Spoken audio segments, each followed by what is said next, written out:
heaven and on earth has been given to me. Go therefore and make disciples of all nations, baptizing them in the name of the Father, and of the Son, and of the Holy Spirit. Verse 20, teaching them to observe all that I have commanded you, and behold, I am with you always to the end of the age. Let's come to the Lord in prayer. Our Father, the Lord Jesus Christ, and God the Holy Spirit, may you bless us, open our minds to absorb this very precious doctrine about your nature as a triune God. In Jesus' name we pray all these things. Amen. Ang doktrina ng Trinidad or Trinity or Tres Unong Diyos ay na-explore in history, napagtibay in history, and was defended in history. So, ang atake natin ngayong araw na ito ay tungkol lamang sa kasaysayan ng doktrinang ito. Hindi muna natin maririnig ngayon ang proper na teaching tungkol dyan. Lakbayin muna natin ang kasaysayan na nasa likod niyan. Bakit tayo nagkaroon ng ganyang doktrina? Bakit natin tinawag na Trinidad? So forth and so on and so forth. At maraming mga theologian at councils ang na-formulate to articulate the biblical witness in response to various heresies. So there is a good writing from Richard Muller, ang kanyang book ay Post-Reformation Reformed Dogmatics, The Rise and Development of Reformed Orthodoxy, circa 1520 to circa 1725, Volume 4 of the Triunity of God. Sabi niya, the doctrine of Trinity is not the product of philosophical speculation. So, hindi lamang ito filosofiya o na-imbento ng kaisipan. Sabi niya, but a faithful reflection on the witness of Scripture. It is a doctrine that was articulated and developed over time. So, it took centuries para makarating sa ganitong lalim ng pagkaunawa sa pagka-Trinidad ng Diyos. It is a doctrine that was articulated and developed over time as the Church responded to various heretical challenges and sought to remain true to biblical witness. So sa kasaysayan, marami tayong makikitang pagbangga sa doktrina na itinuturo. At ang iglesia ay nagkakaroon ng pagdepensa tungkol dyan. At sa pagdepensa ng iglesia noong unang panahon, sa pag-progress ng biblical ng history is lumalim lalo ang pagkaunawa ng iglesia sa usapin ng Diyos. At lalo yan ay napatunayan, nakita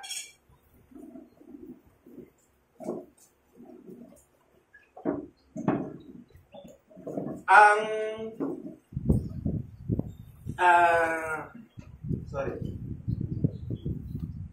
ang mas malalim na approach tungkol dyan. So, ang point na titingnan natin for this morning is that the development of heresies concerning the doctrine of God necessitated the Church's formulation and clarification of the doctrine of the Trinity. Kaya dahil sa mga maling turo na lumaganap noong unang panahon ng Iglesia, kinailangan magkaroon ng formulasyon. Pag sinabing formulation, bigyan natin ng formula yung turo. So, formulation does not mean we invent. Formulation is that we explain, we clarify, we quantify, we qualify. So, let's say for example, paano ba kayo nag-divide sa papel? Hindi dahil nagkaroon ng formulation on how to do that means na invento ng tao ang division. No. It's a mathematical formula na existing before the formulation. sa isip natin, nagdi-divide tayo. Kaya lang sa karunungan ng tao, nakagawa siya ng paraan to formulate. So, it's the same thing on how the church dealt with various heresies that happened in the first 5 centuries of the church. So, yan ang pag-aaralan natin sa araw na ito. Kinailangang magkaroon ng formulation ng iglesia upang bigyang linaw ang doktrina ng pagkatrinidad ng Diyos, ensuring a faithful adherence to the biblical witness. Umpisahan natin ang kasaysayan sa unang siglo ng iglesia, New Testament era, or Apostolic era. So, hahatiin natin ang history ng church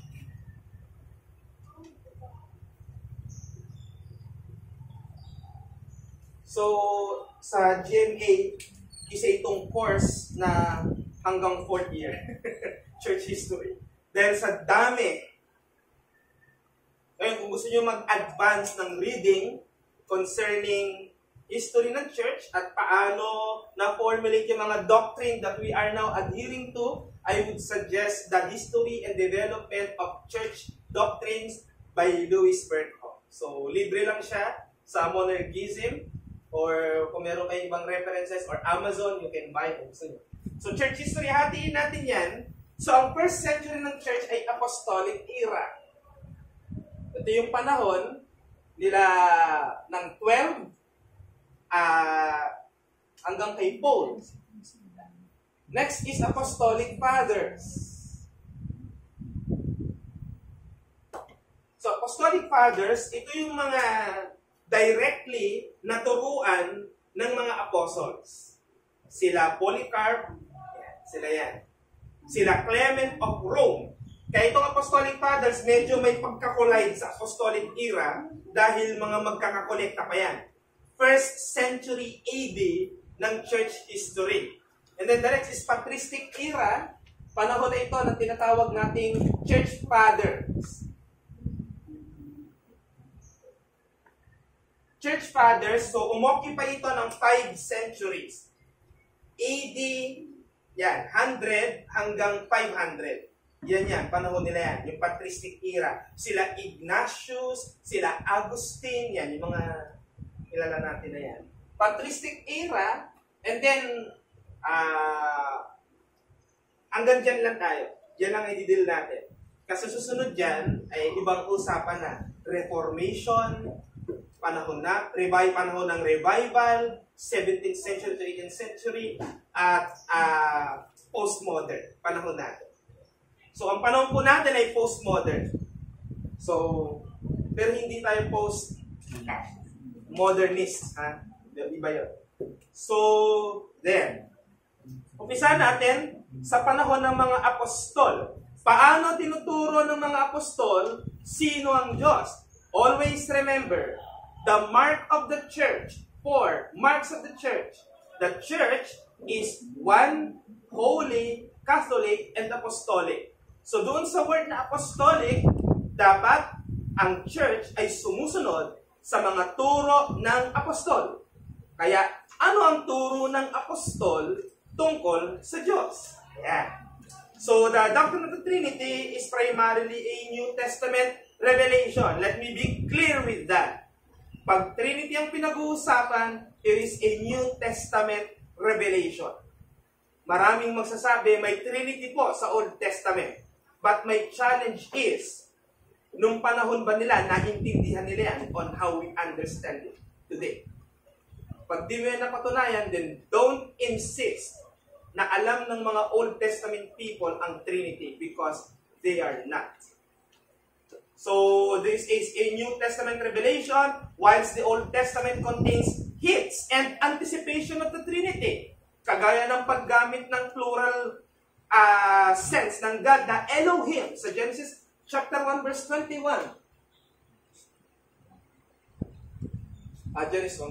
Genesis 1:1 na yung gamit doon ng God ay Elohim. And ang Elohim ay plural. Pag sinabing plural, ibig sabihin more than one. Pero consistent ang Jewish sa kanilang paniniwala na ang Diyos ay isa. They are a monotheistic religion. But why were they using the plural form of God, which is Elohim? Ang Diyos ang nagpakilala sa kanyang sarili bilang Elohim. But that verse does not clarify the doctrine of Trinity. Kaya, ma-explain yan ng New Testament. Ganun yun. Kaya sa rule ng hermeneutics, pag nagbabasa ka ng Old Testament, ang unang mag-i-interpret dapat yan, New Testament. Bago ang mga theologian, bago ka. Ang Old Testament, ini-interpret ng New Testament. Yan ang sistema ng hermeneutics ng Bible. So, ang Old Testament nagko-contain ng mga hints or anticipations ng Trinity, pero ang full revelation na ang Diyos ay Ama, Anak at Espiritu Santo, Trinidad na Diyos, 1 in 3, ay New Testament doctrine. Diyan ngayon, nawindang ang mga Pharisees. Dahil na-settle sila sa teaching nila na meron lang isang Diyos at yun ay si Yahweh. Nung nagpakilala si Christ na siya'y anak ng Diyos, equal sa Diyos, hindi nila matanggap. Bakit? Lumalabag sa monotheism, na kanilang paniniwala. Yan din na naging problema sa patristic era. Alamin natin, kaya tayo nagkaroon ng Trinity dahil sa mga kaguluhan na yan. Kaya kung may world war within the church, ito yung first. Yung issue tungkol sa Trinity. At makikita nyo, ma-appreciate nyo lalo ang ganda ng panahon ng unang church kung paano nila yan dinefend. Kaya nga, kasama natin dyan ang Roman Catholic Church dahil nung time na yan, wala namang ganun pang separation. Yan yung tinatawag na the Big One Church. Dahil wala pang division ng time na yan. Kailan ba nagkaroon ng unang division? Diba? 1066, yung Great Schism na naganap sa split ng Western Catholicism at ng Eastern Catholicism. So, na-divide sila. Yan. Tapos, from Western side, lumabas si Martin Luther. Si Martin Luther ayaw umalis sa Catholic. Hindi naman talaga niya intention, di ba, na gumawa ng bagong church. Kaya lang, dahil ayaw mag-repent, ayaw bumaba ng Pope, yun yung kanyang demand, ay binalik niya yung sistema sa New Testament na kung ano dapat ang church, hence the development of the Protestant Reformed Church. Pero you need to understand that Martin Luther is not Reformed. Kung tayo ay lalagay sa standard na ngayon ng Reform, he was not. Dahil mas marami pa rin ang influence ng Catholicism sa kanya kesa sa Reformation nung panahon na ni John Calvin. So, yun yung ating measurement. How can you say na Reform John Calvin?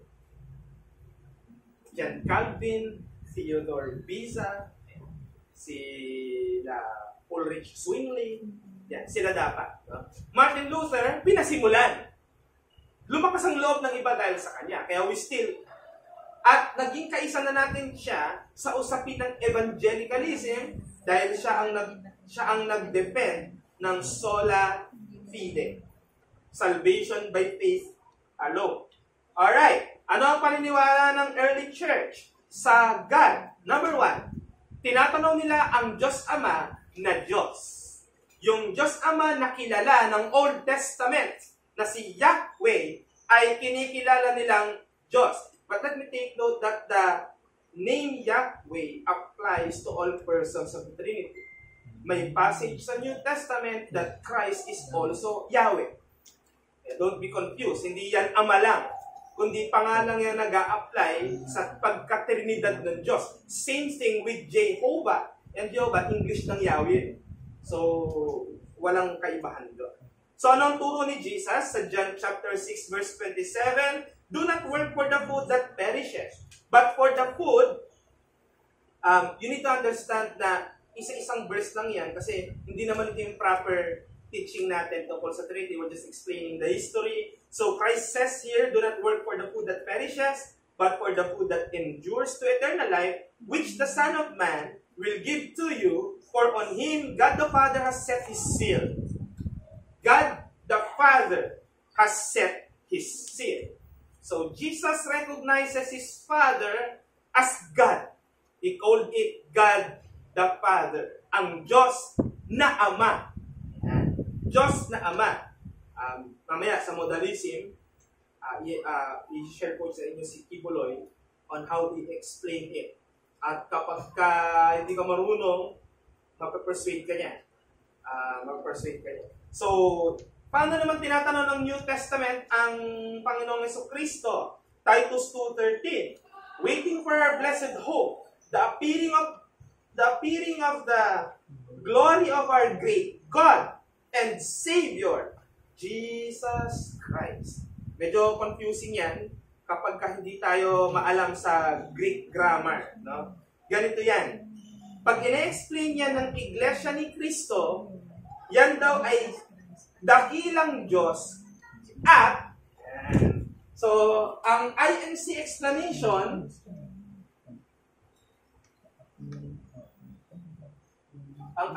explanation concerning Titus 2:13, yan, ang kanilang explanation dyan is great God, which is yung Ama daw, at yung end nila ay plus. And our Savior, Jesus Christ. Yan. So, may sense. Kung babasahin mo in English, kasi English yan eh. Diba sabi dyan, waiting for our blessed hope, the appearing of the glory of our great God and Savior, Jesus Christ. So parang dalawa ang sinasabi, di ba? Yung great God at yung Savior. But you need to understand that Titus 2 is dealing about the Son. Kaya ganito ang basa dyan. Great God at tagapagligtas. Isang tao na great God at tagapagligtas. Ganun ang basa. Hindi dinivide, kundi isang person ang pinag-uusapan, pero ina-ascribe sa kanya ang dalawang bagay, na siya ay great God at Savior. Ganyan ang basa din. Kaya, kung napanood nyo, ang debate ni James White at ni Joe Ventilacion ng INC, binanat ito, hindi naman ipaliwanag ng tama. You need to understand paano ginagamit ng Greek yung kai. Yan yung end. Sometimes, it speaks to just one person, one subject, one object, pero dinidescribe siya in many ways. Kaya ang basa dyan, our great God and Savior, na siya si Jesus. Great God and Savior. So ano ang pananaw ng New Testament? Specifically, ito ay sulat ni Pablo kay Tito. So naniniwala si Pablo bilang apostol at siya ay witness. Eyewitness siya ni Christ. Eyewitness din siya. Bakit? Kasi nakita niya si Christ sa road to Damascus. So witness siya ng resurrection. Sa si Jesus ay Diyos. So turo ng apostol na si Jesus ay Diyos. Kaya kung hindi ka apostolic, hindi ka talaga maniniwala sa Trinity. Dahil yan ay doktrina na mas lalong nilinaw ng mga apostol. Paano naman tinitingnan ng New Testament sa panahon ng apostolic era ang Holy Spirit? Paano ini-explain ngayon ng Holy Spirit ng maraming mga cults? Puwersa lang daw ng Diyos. Kapangyarihan lang daw ng Diyos ang Holy Spirit. Kumbaga, kung ang Diyos may gustong gawin, yung kapangyarihan niya ay yung Holy Spirit niya. That's wrong. Dahil yan ay mga persons. Mga persons yan. Okay? Hebrews 9:14, how much more will the blood of Christ, who through the eternal Spirit offered himself without blemish to God. Purify our conscience from dead works to serve the living God. So maraming mga verses na mas maganda, kaya lang gusto ko makita na ang Holy Spirit ay mayroon siyang association with the other persons of the Trinity, such as the Father and the Son, in the work of redemption. Ang magliligtas, Diyos. Kasama ang Holy Spirit, kasi Diyos siya. At pinaliwanag pa ang Holy Spirit na eternal. At ang eternity ay ascribing lang sa isang Diyos. And Spirit is one of the workers of our salvation. Tatandaan nyo, salvation, bagamat sinasabi natin, salvation is through Christ alone. That's correct. Pero huwag mong kakalimutan that salvation is a Trinitarian work. Tama nga yung justification by faith. Ang problema, ang Father sa'yo at ang Holy Spirit, walang kinalaman sa kaligtasan mo, cult pa din. Cult. C-U-L-T. Ang kalalabasan. Point, ang Apostolic Confession affirms that God is revealed as one essence in three distinct persons. One God. So, New Testament teaching, one God. So, ibig sabihin, sila ay nag-a-affirm pa rin ng monotheism, pero ang nadagdag sa kaalaman, may tatlong person ang one God. So, one God in three persons. So, pinreserve yung aral na alam nila ng Old Testament, yung Deuteronomy 6:4, tuwing nagkakaroon ng assembly ang mga Israelita noong Old Testament, lagi nilang nire-recite yan. Hear, O Israel, the Lord our God is one Lord. Lagi nila sinasabi yan. Confession of faith nila yan. Para maipakita na hindi gaya ng mga pagano, maraming Diyos. Ang Israel, kumikilala lang sa isang tunay na Diyos. One and living God. Na Diyos. Sa New Testament, tanging pa rin yun, pero dahil sa Panginoong Jesucristo, ni-reveal na yung one God ay may tatlong person. How blessed you are, New Testament saint, for you to understand that your one God dwells in three persons. The Father, the Son, and the Holy Spirit. So, ang church dapat Trinitarian. Kung hindi, not a church. So, yan yung tindi. Wala tayong charity tungkol dyan. Diba? Pag sinabi hindi kami Trinitarian, okay lang. At least hymnal kayo. Hindi. Walang fellowship whatsoever. Because we don't view you as a real church. Napaka-importante po ng Trinity. Pinaglaban yan ng mga unang panahon. Kaya hindi pwedeng basta na lang sabihin, mali sila. Mali sila. 500 years, mali sila. Diba? 500 years, inupuan ng mga pinakamatatalinong teologo ng panahon na yon. Tapos ikaw na, punggok na hindi ka naman kilala, sasabihin mo, mali sila. Yan ang halaga ng nag-aaral ka ng kasaysayan. Right? Yan ang halaga na nag-aaral ka ng kasaysayan. Kasi, may intindihan mo, kaya may ganito tayo ngayon, ano bang nangyari noon? So, sa usapin ng Trinity, ganyan. Kaya malinaw, sa Apostolic Confession, they believe one God in three persons, God the Father, God the Son, God the Holy Spirit. One God, one being, one in essence, but three in persons. May distinct. Now, nung nawala na ang mga apostol, dinala na sila sa intermediate state, sa langit. Baka yun yung gusto yun din. So, nasa langit na sila. At na ipagkatiwala na sa mga church fathers ang future ng church. Sinilang ang mga mali. Heresies. Tandaan natin, ang Trinity ay hindi biblical term. Tama ba? Pag sinerch nyo ang concordance, wala kami kitang Trinity. Pero pag pumunta kayo sa Thomas Chain Reference, sa Strong Concordance. Pag sinusing Trinity, meron, pero bibigay nila sa iyo mga verse tungkol doon. Pero hindi mo makikita yung word na Trinity. Ganyan kasi ang atake ng ADD. Di ba? Ganyan lagi ADD. Tingnan mo nga sa computer, kung makikita mo nga ay ang katagang yan, pag wala, wala naman pala, hindi yan totoo. Ganon kagad siya. Pero tinatawag nila ang Bible na Bible. Wala naman yung Bible sa Bible. So, contradiction. So, yung absence ng Trinity, hindi natin i-entertain yung argument na yun today. Wala sa Bible yan, kaya manahimik ka na dyan. No? So, basta tandaan natin, hindi porke absent ang term sa Bible ay unbiblical na siya kagad.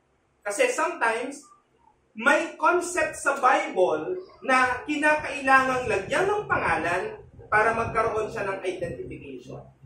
Kaya natin tinatawag na Trinity yung doktrinang ang Diyos ay isa na may tatlong persona para hindi natin inuulit-ulit yon. Diba? Tayo po ay mga Kristiyano na naniniwala na may isang Diyos sa tatlong persona. Ngayon, pag-aaralan po natin ng doktrina na mayroon pong isang Diyos na may tatlong persona. Ang gulo mo. Kaya nilalagyan natin ng pangalan para merong mamakasitan. Unang heresy, Arianism. So, dalawa lang ay ibibigay natin ngayon na ito yung common at pinaka-sineryoso ng church noong unang panahon at in-address nila at kaya tayo nagkaroon ng ganitong doktrina. Number 1 is Arianism. Anyway, ang sa usapin ng Trinity, sa history, dinil ito ng 5 centuries. So, pag sinabi natin 5 centuries, ilang taon po yun? 500. 500 taon siyang pinag-usapan. Isipin niyo, 500 years. Dahil may mga heresy napatay na, kaya lang may natira, lumaki uli, in-address uli ng church. Ganyan ang nangyari dyan. So, ang church sa kabuuan ay mayroong 4 na unang tinatawag nating councils. Councils. Or church councils. Ano po yung church councils? Kapag ka nag-threaten ang tamang doktrina ng church sa kabuuan, nagko-convene ang church na magsama-sama para i-address at mag-formulate ng correct doctrine. Yan. 4, ang unang council na nag-deal sa Trinity, na kapag naniwala ka sa 4 na yun, ang tawag sa'yo Orthodox. Okay? So, ang una dyan, Council of Nicaea.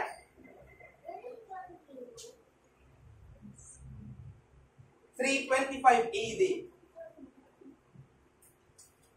So, ang Nicaea ngayon ay bahagi ng Istanbul, Turkey.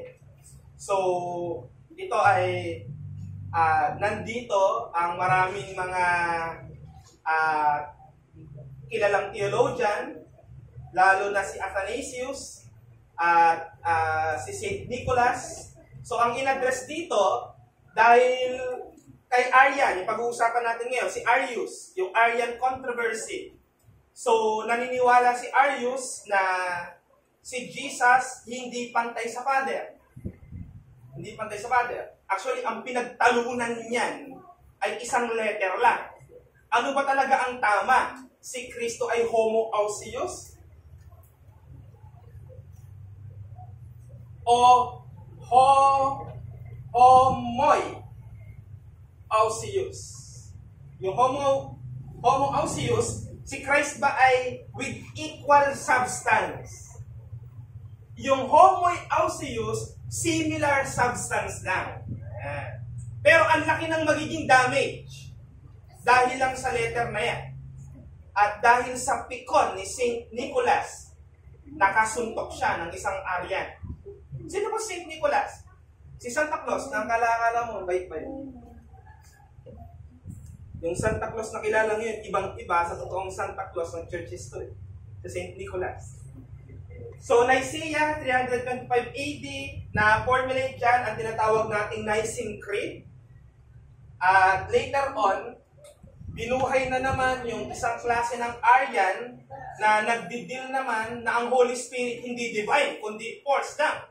So nagkaroon ng Council of Constantinople, ito yung pangalawa. So dito, na-formulate yung Athanasian Creed 381 AD.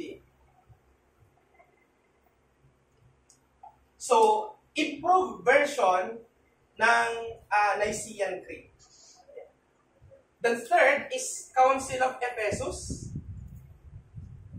Ang Constantinople ay Istanbul ngayon, Turkey. So, Council of Ephesus, 431 AD. So, ito, 5th century na, 431 AD. Ano ang in-address dito? Ang in-address dito ay yung error ng Nestorianism. So, about naman siya kay Christ. Kasi nagkaroon ng error dati or heresy na si Christ, wala siyang dalawang nature. Walang human at divine. Ganun yung kanilang doctrine. So, na-address yan sa pamamagitan ng Council of Ephesus, pero ang nag-conclude yan ay yung Chalcedon. Na dito, in-explain na si Christ ay very God, very man. Vera Deus, Vera Homo.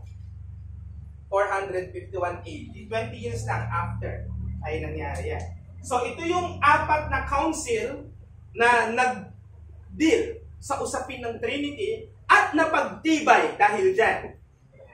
Kaya lang yung mga sumunod na dyan, di na tayo naniniwala. Doon na kasi nagsimulang magkaroon ng Roman Catholicism. Yung mga sumunod na council. Di na tayo kasali doon. Dito lang tayo sa apat. Yan. Siguro, susunod natin dyan yung Canon Sokdol. Pero panahon pa yun ng Reformation. Okay? So, Arianism, number 1. Nagsimula kay Arius noong 4th century. Dinideny ang full divinity ng Son, asserting that Jesus was a created being and of the same essence as the Father. So, ganito. Si Arius, huwag nyo kagad paratangan sa bayang tao. Siyempre, meron siyang gustong patunayan, concerned siya sa church, kaya lang hindi siya nagpasakop sa karunungan ng mas madami, na natili siya sa kanyang doktrina, at yun yung naging reason kung bakit siya na-exile, at bakit siya na-excommunicate ng church. Now, ang turo ni Arius ganito, si Jesus, hindi naman namin dinideny na Diyos siya. Hindi namin dinideny na Diyos siya. Kaya lang, hindi siya eksaktong kapareho nung Ama niya. So si Jesus, ang formulation, created being si Jesus, pero first created. Kaya higher siya sa lahat ng creature. Pero hindi siya pwedeng maging higher sa Ama niya. Nakita mo, ginugusto niyang i-reconcile yung monotheism. Kasi nalilito siya. Kapag naniwala ko si Jesus ay God din, edi hindi na kami monotheism. Dalawa na yung Diyos. O dinagdag pa yung Holy Spirit. O tatlo na. Hindi nila ma-reconcile. So sa panahon ni Arius, na-formulate niya yan, ang alam nyo, ang kanya naging paraan para kumalat ang doktrina niya is lumikha siya ng jingle. It's a chant na maganda ang tono para yung mga tao na makakapakinig, lagi nilang mahaham. Hanggang sa tumatak ang doktrinang yon. At yun yung gumimbal sa iglesia, yung chant na yon. Diba? Na kung saan ay ini-enchant niya. Yan ay 5 Greek word. In, pota, pota, un, in. Ang ibig sabihin nun, there was a time when He was not. There was a time when He was not. Si Jesus daw. There was a time when He was not. Kasi nga, naniniwala siya na si Jesus ay created at in-elevate lang into God dahil sa kanyang Ama. So, ang formulation ng Arianism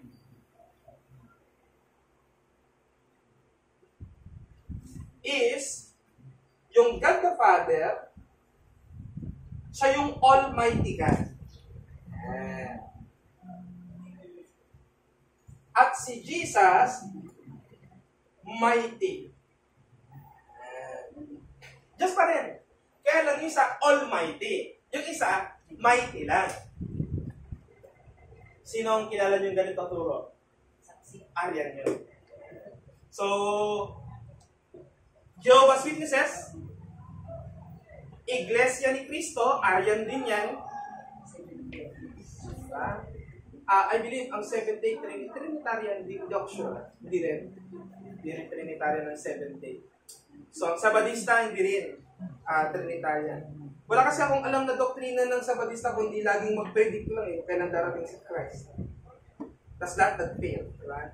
So, mahilig sila sa ganun. So, ang turo ni Arius, si Jesus ay Son of God, created being, pero above all created beings, pero hindi siya equal sa Ama. In-address ito ng church noong 325 sa Nicaea. At ito ang statement ng tinatawag nating Nicene Creed. Pakinggan natin. We believe one Lord, Jesus Christ, the only Son of God, eternally begotten of the Father, God of God, light of light, true God of true God, begotten, not made, of one being with the Father, through Him all things were made. So, kinorek yan ng church to say na anong meron ng Ama, meron ng Anak. Equal ang Ama sa Anak. Equal si Jesus sa Ama sa larangan ng pagka-Diyos.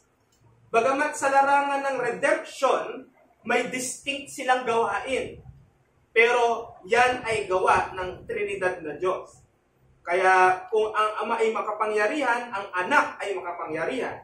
Kung ang Ama ay walang hanggan, ang Anak ay walang hanggan. Siya ay very God of very God. Light of light. God of God.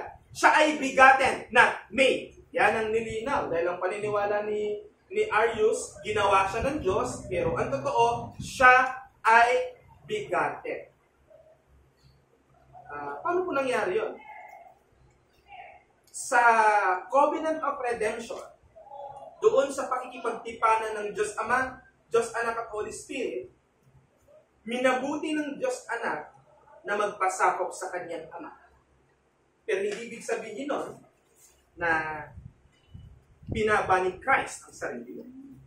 Meron pang isang klase ng pagbababa si Christ na ginawa, yung humiliation, na kung saan kinonsil niya ang kanyang divine nature in order for us to be saved.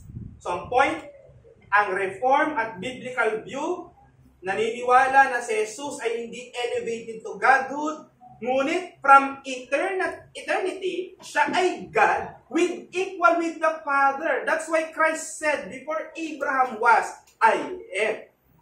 So nandoon yung kanyang eternality. Saan pa kinuha ni Arius yung created si Jesus? Sa Colossians 1, na binabanggit si Jesus ay firstborn of the creation. Hindi nila naiintindihan na ang context doon ay preeminence of Christ. Hanggang verse 16, na ang Diyos Ama, tinataas niya ang kanyang anak. Ang anak, tinataas ang Ama. Ang Ama, tinataas din niya yung anak niya. Ang Holy Spirit, tinataas si Kristo. Kaya ang unang kailangan nung maintindihan, pag-aaralin mo ang Holy Spirit, ano ang ministry ng Holy Spirit? Isa lang, to exalt the person of the Lord Jesus Christ. Yun ang ministry ng Holy Spirit. So, mag-ingat po tayo sa dinide-escalate ang Trinity, dinide-escalate si Christ para lang ma-harmonize sa monotheism. Maraming mga teachers ang nahuhulog dito na hindi nila alam. Kaya ingat po tayo sa paglalarawan ng Trinity. Huwag po natin gawin yun. Ang Trinity, madali lang yan. Parang itlog lang yan. May balat, may puti, may... Hindi gano'n. Huwag i-compare ang Trinity sa kahit anong earthly illustration. Magkakamali ka na. I-explain mo na lang kung ano siya according sa Bible kesa parang meron pa dati kami, circle. Andyan yung Ama. Yung circle, isang Diyos lang, pero nandyan yung Ama, yung Anak, Holy Spirit. Na-realize ko ngayon, modalism pala yun. Pero buti na lang, naitama tayo, okay lang, sana, kung out of ignorance, napupol ka dyan. Kasi when the truth has been explained to you, may iwanan mo.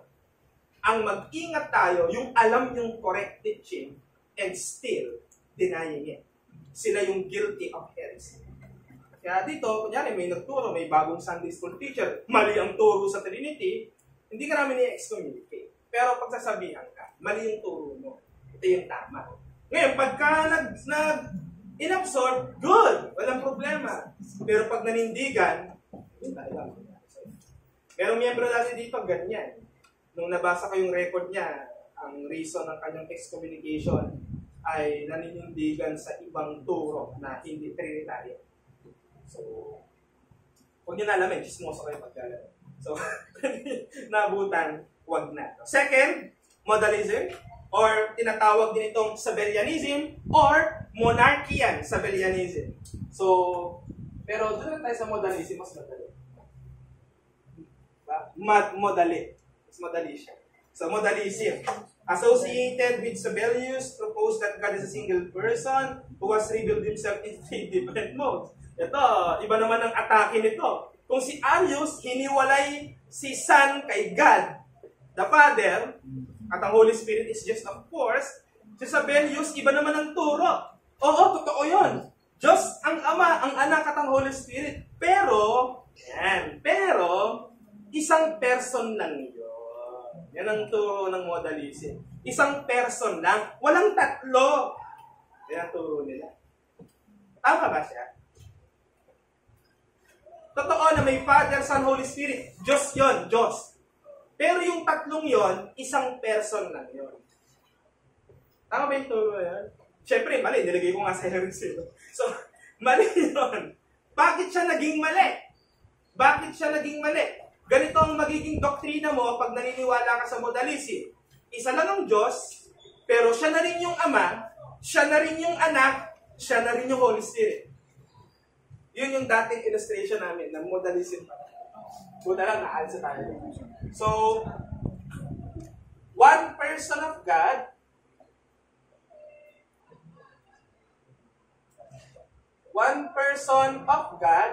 manifesting as the Father, Son, at Holy Spirit. Yan ang modalism. Maraming preacher ngayon na tamad mag-aral o hindi pumasok sa seminary school, hindi rin maganda ang mga binabasa, nauulog dyan. Pero sinasabi nila, Trinity daw sila. But when you are going to hear their explanation about Trinity, makakategorize mo as modalist. Makakategorize as modalist. Meron ng modalistic prayer. May share ko lang sa inyo. Baka kasi may nagpipray ng ganito. Lord's Supper. Nagpipray ka, diba? Nagpipray tayo. We are addressing it to God the Father. Tapos, Ama naming Diyos. Tinawag mo ang God the Father. Ama naming Diyos, salamat po sa pagsasakripisyo mo para sa amin. Na ang dugo mo ay tumigis para sa amin. Yung Father? Maling prayer. Pwede naman palagpasin. Dahil baka nalito lang. Pero mali yun. So, because we are addressing our prayer to God the Father, kailangan magkaroon ka rin ng distinction sa mga tamang persons na nag-a-apply nung isang specific redemptive word. So the correct prayer should be, Our Father, thank you for sending your Son, Jesus Christ, who died in my behalf. Yan ang hindi, Panginoong Diyos, Ama, salamat po sapagkat namatay ka para sa amin sa krus. Papinako yung God the Father. So, mali. Kaya, practical implication sa atin bilang mga Orthodox at Christian, pray in Trinitarian formula. So, pray in Trinitarian formula, addressing to Father, mediatorship of the Lord Jesus Christ, and enabling of the Holy Spirit. So, ganun ang prayer. Addressing to Father, mediatorial work of Christ, kaya pangalan na dalangin namin to sa Ama, sa pamamagitan ni Kristo. Meron din akong naririnig na sa pamamagitan ng Holy Spirit, hindi mediatorial ng Holy Spirit. Ang word na pamamagitan ay mediatorial.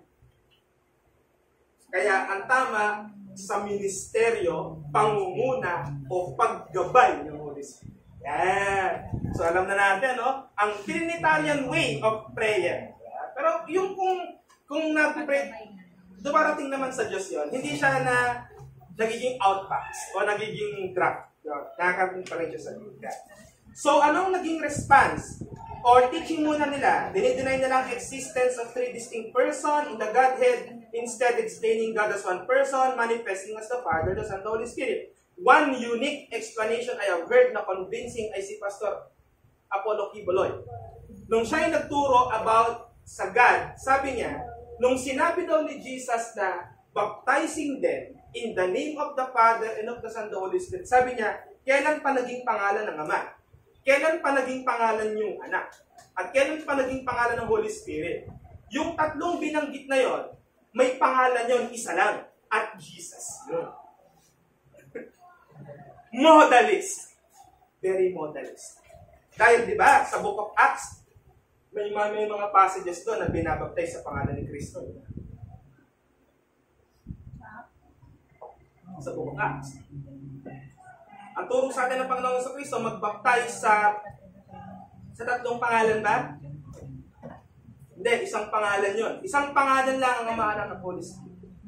Kaya nga, in the name of the Father and of the Son and of the... Kaya sana, in the names of the Father and of the Son and of the Holy Spirit. Dapat walang of the. In the names of the Father, Son, and Holy Spirit. Hindi. In the name of the Father and of the Son and the Holy Spirit. Hindi nine-neglect yung pagiging one ng tatlong distinct person, pero hindi rin nine-neglect na sila ay tatlong distinct person. Yan yung iingatan. Isang Diyos lang, pero isang Diyos, mayroong tatlong persona. Yung tatlong persona, hindi ibig sabihin tatlong Diyos sila, iisang Diyos na nasa tatlong persona. Nakakalito po. Okay na yun. Basta huwag ka lang mag-deny. No? Yun yung tama. Yun ang tinuturo ng Bible. Wala na akong mas... Kapag pinilit kong mas pababawin, magkakamali lang ako. Meron pa nagsasabi, parang papel. Yung papel, isa lang, tiklopin mo sa tatlo. Yun na yun. Diba? Modalist din ang ganong klaseng illustration. Kaya huwag na lang gumamit ng illustration. Yun ang mas tama. Karamihan na narinig kong gumagamit ng illustration, modalistic ang kanilang. I-correct po natin yan, bagamat maaaring hindi sila aware na mali yung kanilang tinuturo. Ano ang naging response ng church dyan? Pagpapatibay ng Nicene Creed sa pamamagitan ng Council of Constantinople noong 381. At ito ang sinasabi ng Nicene Creed. We believe in the Holy Spirit, the Lord, the giver of life, who proceeds from the Father and the Son, who with the Father and the Son together worship and glorify, who spoke to the prophets. So ano ang ginawa ng Creed, ng Nicene Creed? Pinapakita na dahil nga tatlong person sila, yung tatlong person nag-act as person. But they act as one God. Ibahin nyo lang. Tama po bang tawagin po silang persona? Hindi din. Yan po yung tama. Hindi ko alam. Kasi wala na. Wala nang term. Yan yung tawag nating apopathic theology. Wala tayong perfect term na madidescribe. Kaya ang ganda nung sinabi ni Jonathan Edwards, the sovereignty of God is what I love to ascribe to God. Dahil yung lalim.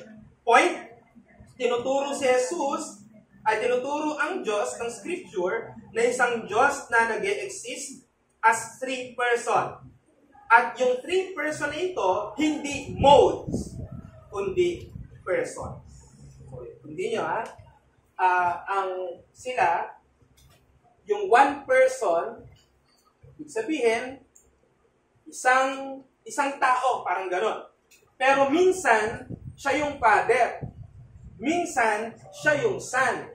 Minsan, siya yung Holy Spirit. Ganun ang turo ng modalism. Para maano nilang isa lang yan. Isa lang po yan. Na nagkaroon ng pangalan, Jesus. Modalism. So, ang tama, right? Ito yung isang Diyos lang siya, na may tatlong persona, Father, Son, Holy Spirit, God, ang tatlong persona niyan as one God. Pero yung Father, hindi siya yung Son. Yung Father, hindi rin siya yung Holy Spirit. Yung Son, hindi rin siya yung Holy Spirit. Parang hindi kayo palito. Siguro yan ang tamang illustration. Yung tinatawag nating Trinitarian Triangle. Tanda po natin mga kapatid, ang kakulangan ng edukasyon sa maraming mga Bible teachers ngayon, nagli-lead para mahulog sila sa heresy na ito. Dahil sa kanilang attempt na gawing madaling maunawaan ng doktrina sa pamamagitan ng human mind. Iwasan ang mga nagtuturo nito na aware sila sa tamang turo, pero stick sila sa maling turo. At i-correct naman yung hindi nila alam na mali ang kanilang pag-aaral. Doon muna tayo sa unang work of charity. Pag mali ang narinig, huwag kagad sabihin heretic ka, kundi itama. Kapatid, mali ka. Nakakatakot yung sinabi mo. Ito ang tama. Oo nga. Trinitarian nga pala ako, kaya hindi dapat. Pero pag hindi, nanindigan, kagaya ni Arius, takot na natin. Now, ang naging problem ng church noon, kahit na itama na ng church ang Arianism, may mga naging emperor ang Byzantinian era na sumusuport kay Arius, kaya lumakas ang Arianism. Pero isang tao ang nanindigan sa kanyang buong buhay para ipagtanggol ang Arianism. At yan yung hero natin sa umagang ito, si Saint Athanasius. Dahil siya, ilang beses yan, pala yung picture niya, nung siya ay nagpa-picture. Siya si Saint Athanasius, isa sa mga dapat natin maging paborito ng mga church father. Deacon lang yan dati, na naging bishop din. Kaya lang, nung pinapabawi sa kanya na mali ang Arianism, sabi ng emperor, bawiin mo na yung Arianism okay lang. Hindi siya pumayag. So ang nangyari, nabaliktad. Si Arius ang na-restore, siya yung na-exile. Siya yung tinapon sa malayo. Pero sa pagkakatapon niya sa malayo, naninindigan siya sa isang Trinity. Nabalik, tapos nagkaroon ng emperor, Arian na naman, tinapon na naman siya, hanggang sa namatay siya. So nanindigan siya. Sa mga nagsasabing, paano kung makikita ang practical na aplikasyon ng Trinity? Siyang tingnan. Dahil naging willing siyang i-give up yung kanyang bishopry, di na baling mawala sa akin yung title, pero tama ang Diyos na pinaniniwalaan. Dahil noong panahon nila, dalawa ang religion ng Christianity. Hindi Baptist ba o Presby. Dati ang pinag-uusapan, Arian ka ba o Chalcedonian? At nanatili si Athanasius sa Nicene na paniniwala. Dahil hindi naman niya naabutan yung Chalcedonian. So, nanatili siya. Ang practicality niya sa atin mga kapatid, matuto tayo sa history na mahulog sa mga naging heresy noon. May heresy na naman ngayon, Marcionism. Hindi natin i-entertain ngayon yun kasi hindi naman tungkol sa ano. Pero si Ed Lapis, iwasan niya. Kung kayo ay nakikinig ngayon kay Ed Lapis, unang-una, hindi na kayo naglalapis, ballpen na. Kaya iwasan niyo na siya. Kahit sabihin niyo, may mga practical siyang maganda. Iwasan. Yan ang sabi ng Bible. Mark and avoid. Hindi mark and select. Mark and avoid. Yun ang sinabi mo. Kasi, yung maling tinuro niya, hindi niyan mabibindicate. Yung sinasabi mo, may tama naman kahit paano. Huwag ka naman. Kasi may mga preacher na nagsasabi, matututo ka sa kahit sinong tao. Totoo yun. Pero ba't ka makikinig sa may mali? Makinig ka sa tama. So, yun yung tamang prinsipyo. So, let us learn from history to avoid falling into heresies na nag-corrupt sa triune nature of God at ang eternal na magre-remind sa atin bilang church to worship God in Trinity is our very doxology. Praise God, from whom all blessings flow. Praise Him, all creatures here below. Praise Him above, ye heavenly hosts. Praise Father, Son, and Holy Ghost. Gloria Patri et Filii et Spiritus Sancti. Glory be to the Father, and to the Son, and the Holy Spirit, as it was in the beginning, and is now is, and shall ever be, world without end. Amen. That is our eternal doxology.